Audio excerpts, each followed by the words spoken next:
नमस्कार. आजच्या व्हिडिओमध्ये तुमचं सर्वांचं स्वागत आहे. आजच्या व्हिडिओमध्ये आपण पाहणार आहोत असे दोन म्युच्युअल फंड्स ज्यांनी या पडत्या मार्केटमध्ये सुद्धा खूप चांगले रिटर्न्स दिलेले आहेत आणि त्याच दोन म्युच्युअल फंड्सबद्दल आपण सविस्तर माहिती या व्हिडिओमध्ये पाहणार आहोत.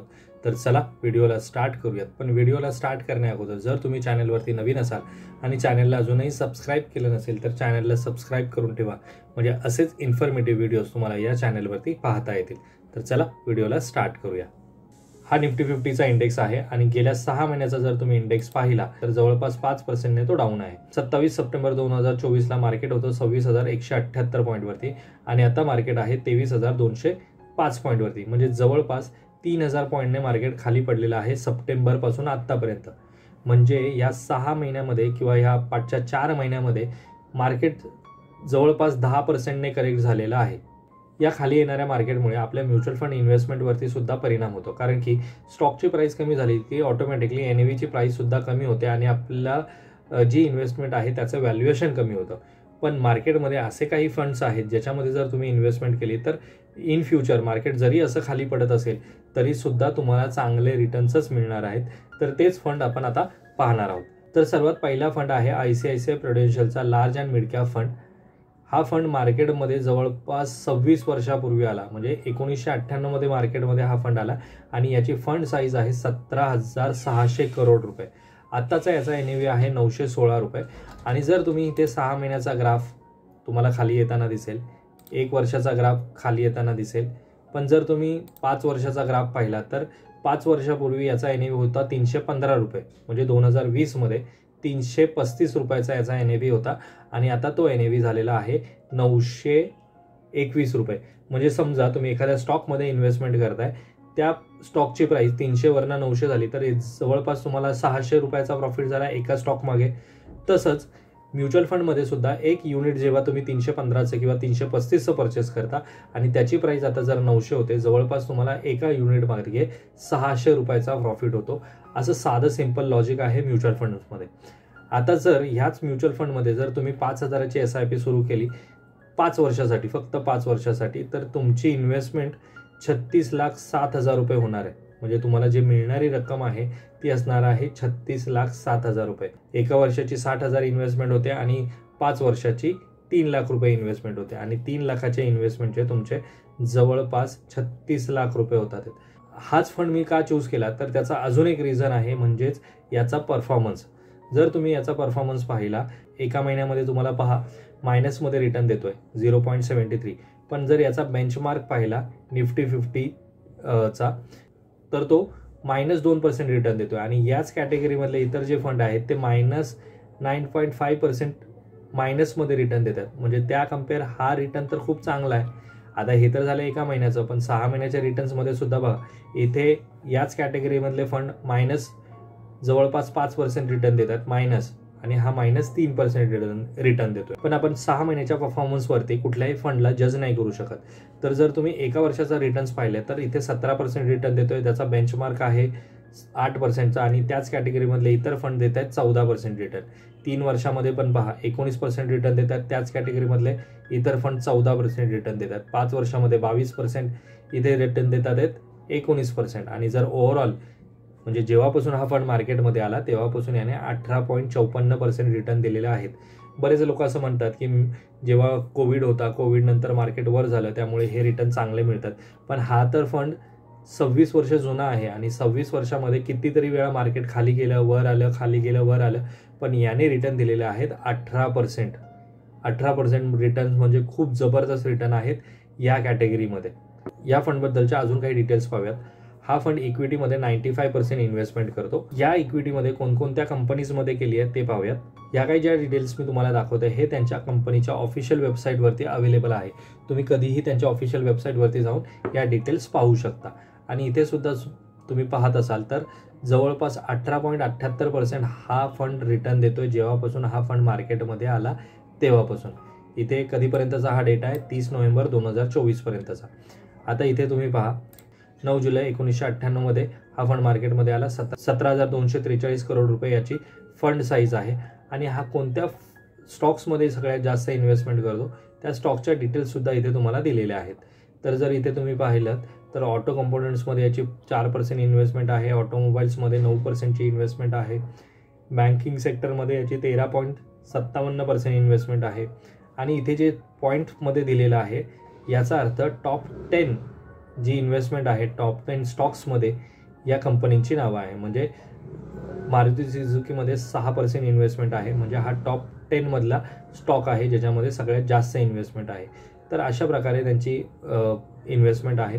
त्यानंतर सिमेंट्समध्ये आहे, केमिकल सेक्टर्समध्ये आहे. तर अशा प्रकारे यांचं सगळ्या कोणकोणत्या सेक्टर्समध्ये जास्त इन्व्हेस्टमेंट आहे ते इथे डिस्प्ले केलेलं असतं.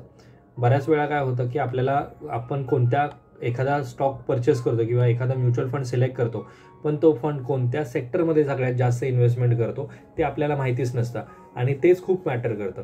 बऱ्याच वेळा असं होतं की आपण एखादा फंड सिलेक्ट करतो आणि आपल्याला वाटतं की अरे तो फंड खूप चांगला आहे, पण तसं नसतं. तो फंड कोणत्या कॅटेगरीमध्ये इन्व्हेस्टमेंट करतो ते खूप महत्त्वाचं आहे. जसं इथे हा फंड सगळ्यात जास्त इन्व्हेस्टमेंट बँकिंग सेक्टरमध्ये करतो आणि नंतरची इन्व्हेस्टमेंट आहे त्याची ऑटोमोबाईलमध्ये. म्हणजे सगळ्यात जास्त इन्व्हेस्टमेंट ही बँकिंग सेक्टर किंवा फायनान्स सेक्टरमध्ये असते, पण त्यांची सेकंड इन्व्हेस्टमेंट जी आहे ती कोणत्या सेक्टरमध्ये आहे ते पाहणं महत्त्वाचं आहे. म्हणजे एखादं जर सेक्टर असेल IT सेक्टर, तर IT सेक्टर हे असं सेक्टर आहे की एखादा कुठला निर्णय आला, अमेरिकेने कुठला निर्णय घेतला तर ऑटोमॅटिकली धडाम करून त्यांचे सगळेच्या सगळे शेअर्स पडतात आणि त्याचा इम्पॅक्ट आपल्या इंडियन मार्केटवरती होतो आणि आपले फंड साईजवरती किंवा फंडच्या जी व्हॅल्यू आहे त्या व्हॅल्यूवरती होतो. त्यामुळे जेव्हा केव्हा तुम्ही असं फंड चूज कराल त्यावेळेस हे लक्षात घ्या की तो फंड फ्युचरमध्ये किंवा तो सेक्टर फ्युचरमध्ये त्याला काहीतरी डिमांडिंग आहे का. जसं आता ह्या फंडने ऑटोमोबाईल सेक्टरमध्ये इन्व्हेस्टमेंट केली आहे, म्हणजे ऑटोमोबाईल सेक्टरला पुढे जाऊन इलेक्ट्रिक व्हेकल्स वगैरे येणार आहेत, त्यामुळे याला स्कोप आहे. त्यामुळे याच्यामध्ये जर इन्व्हेस्टमेंट करणार असेल हा फंड तर पुढे जाऊन याची व्हॅल्युएशन किंवा याच्यामधून या फंडमधून मिळणारे रिटर्न्स जे आहेत ते मला चांगलेच मिळणार आहेत. तर ह्या सगळ्या गोष्टी कुठलाही म्युच्युअल फंड सिलेक्ट करताना तुम्ही बघू शकता. हा फंड मी चूज केला आहे की जो येणाऱ्या काळामध्ये चांगले रिटर्न्स देऊ शकतो. या व्हिडिओमध्ये जे काही फंड मी तुम्हाला सांगतोय त्यामध्ये माझं कोणत्याही प्रकारचं तुम्हाला बाईंग किंवा सेलिंगचं रिकमेंडेशन नाही आहे, पण जेव्हा केव्हा तुम्ही अशा प्रकारची इन्व्हेस्टमेंट करायचा विचार करत असाल त्यावेळेस नक्कीच लक्ष द्या की आपण कोणत्या फंडमध्ये इन्व्हेस्टमेंट करतोय आणि फंडमध्ये इन्व्हेस्टमेंट करताना काय काय गोष्टी आपण लक्षात घ्यायला हव्यात त्या मी तुम्हाला सांगण्याचा प्रयत्न करतोय. आता हे तर झालं सगळं तुम्हाला डिटेल सांगितलं. आता याचबरोबर याचा एक्सपेन्स रेशो पहा. रेग्युलर प्लॅनमधून इन्व्हेस्टमेंट करताय तर 1.70% याचा एक्सपेन्स रेशो आहे आणि डायरेक्ट इन्व्हेस्टमेंट करताय तर 0.81% याचा एक्सपेन्स रेशो असणार आहे. यानंतरचा फंड आहे SBIचा मल्टीकॅप फंड.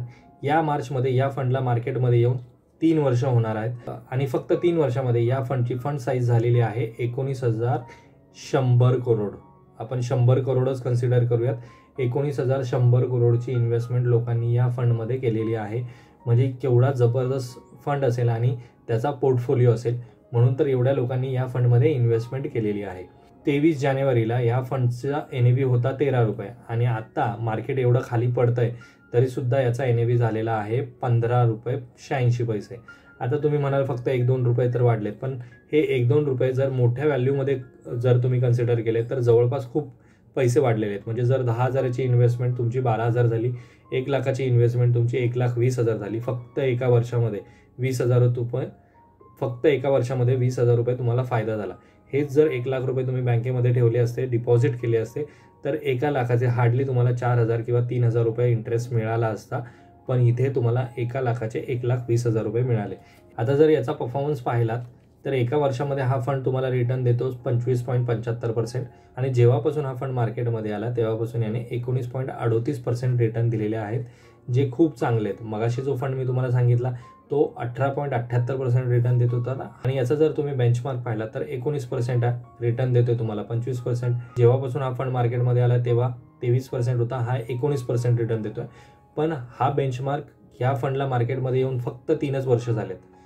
हा बेंचमार्क जो आहे, हा नंबर जो आहे तो येणाऱ्या काळामध्ये बदलणार आहे. आणि जर तुम्ही BSE सेन्सेक्सचा बेंचमार्क पाहिला तर तो 15% आणि तो कधीच बीट केला त्याने 19%. म्हणजे हा फंड व्हॅल्युएशनच्या हिशोबाने खूप चांगला आहे. आणि जर तुम्ही याच्यामध्ये लमसम इन्व्हेस्टमेंट केली असती 10,000ची तर मगाशी सांगितल्याप्रमाणे 12,500 रुपये आता झाले असते. आणि जेव्हापासून हा फंड मार्केटमध्ये आला तेव्हा जर तुम्ही 10,000 इन्व्हेस्ट केले असते तर आता त्याचे जवळपास 16,000 रुपये झाले असते. म्हणजे 1 लाख रुपये टाकले असते तर 1,60,000 रुपये झाले असते फक्त 3 वर्षामध्ये. एवढे चांगले रिटर्न्स हा फंड देतोय. मगाशी सांगितल्याप्रमाणे हे जे काही डॉक्युमेंट्स मी तुम्हाला दाखवतो हे त्यांच्या ऑफिशियल वेबसाईटवरती अवेलेबल आहे. तुम्हाला फक्त तिथून डाउनलोड करायचं आहे आणि व्यवस्थित ॲनालिसिस करायचं आहे आणि त्यानंतर त्यामध्ये इन्व्हेस्टमेंट करायची आहे. तर आता जर इथे तुम्ही पाहिलं तर याच्यामध्ये तुम्हाला इन्व्हेस्टमेंट सगळ्यात जास्त दिसते ICICI bank, Kotak bank, Jubilant foodwork, KPR mill या टाईपच्या कंपनीजमध्ये तुम्हाला सगळ्यात जास्त इन्व्हेस्टमेंट पाहायला मिळेल. बऱ्याच वेळा आपल्याला या कंपनीच्या नावावरनं समजतं की ही कंपनी काय काम करते किंवा कोणता प्रोडक्ट बनवते. जसं मुथूट फायनान्स, टोरंट पॉवर, त्यानंतर TVS motor, Bharti Airtel, State Bank of India, त्यानंतर हिंदाल्को, इंडस टॉवर. पण प्रदीप फॉस्फेट्स ही कंपनी काय काम करते त्याबद्दल आपल्याला माहिती नाही, किंवा V-मार्ट रिटेल काय काम करतं, पेज इंडस्ट्री काय काम करतं ह्याबद्दल आपल्याला माहिती नसते. कारण की एखाद्या नॉर्मल माणसाकडे एवढं नॉलेज नसतं आणि एक एक कंपनी सर्च करायला त्याला तेवढा वेळही नसतो. म्हणून जर तुम्ही हे डॉक्युमेंट्स व्यवस्थित पाहिलं तर तुम्हाला इथे समजेल की फायनान्शियल सेक्टरमध्ये यांची सगळ्यात जास्त इन्व्हेस्टमेंट आहे. त्यानंतर कन्झ्युमर सर्व्हिसेसमध्ये यांची इन्व्हेस्टमेंट आहे. कन्झ्युमर सर्व्हिसेस म्हणजे काय तर भारती एअरटेल जशी आपल्याला सर्व्हिस प्रोव्हाइड करते, तर अशा सर्व्हिस प्रोव्हाइड करणाऱ्या कंपनीजमध्ये यांची इन्व्हेस्टमेंट 10% आहे. त्यानंतर कन्झ्युमर ड्युरेबलमध्ये यांची 9.38%, हेल्थकेअरमध्ये, केमिकल्समध्ये. आणि मगाशी जो आपण फंड पाहिला त्याची इन्व्हेस्टमेंट होती ऑटोमोबाईल्समध्ये. पण जर इथे तुम्ही बघितलं तर ऑटोमोबाईल्स आणि ऑटो कंपोनंट्समध्ये यांची फक्त 4% इन्व्हेस्टमेंट आहे आणि त्या फंडची इन्व्हेस्टमेंट होती 9%.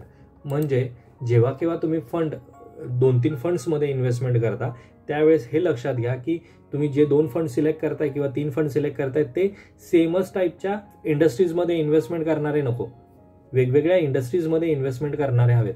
म्हणजे जसा तो ऑटो कंपोनंट्समध्ये होता हा कन्झ्युमर सर्व्हिसेसमध्ये आहे. मग अशा प्रकारचा पोर्टफोलिओ तुम्हाला पुढे जाऊन फायदा होईल. म्हणजे जर समजा इन केस ऑटोमोबाईल कंपोनंट्सवाला जे सेक्टर आहे ते मायनसमध्ये रिटर्न देत आहे, त्यामुळे आपल्याला त्या फंडमधून मिळणारी रिटर्न कमी मिळत आहेत. त्याच कम्पेअर या फंडमध्ये सर्व्हिस सेक्टर खूप चांगलं काम करते आणि मला खूप चांगले रिटर्न्स मिळत आहेत, त्यामुळे बॅलन्स होत आहे. पण जर दोन्ही फंड तुम्ही ऑटोमोबाईल सेक्टरमधले घेतले तर त्यामुळे तुम्हाला मोठा लॉस होण्याचे चान्सेस असतात. त्यामुळे असं वर्सटाईल असायला हवा तुमचा पोर्टफोलिओ की वेगवेगळ्या टाईपच्या सेक्टर्समध्ये इन्व्हेस्टमेंट करणारा. आता मल्टीकॅप फंडच मी का चूज केलाय, कारण की मार्केटची आत्ताची जी सिच्युएशन आहे त्यामध्ये बऱ्याच वेळा मार्केट वर जात आहे, खाली येत आहे. त्यामुळे सगळीच्या सगळी इन्व्हेस्टमेंट मी लार्ज स्टॉकमध्ये पण नाही करू शकत आणि किंवा स्मॉल कॅप कंपनीजमध्ये सुद्धा इन्व्हेस्टमेंट नाही करू शकत.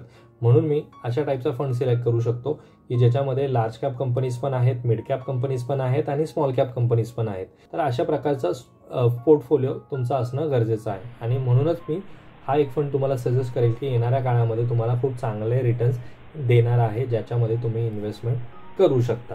तर अशा टाईपच्या फंड्समध्ये जर तुम्ही 5,000ची SIP सुरू करताय पुढचे 20 वर्ष आणि 19% रिटर्न्स आपण एक्सपेक्टेड करूयात की मिळू शकतील आपल्याला, तुम्हाला जवळपास 1,35,00,000 रुपये मिळणार आहेत आणि तुमची इन्व्हेस्टमेंट असणार आहे फक्त 12 लाख रुपये.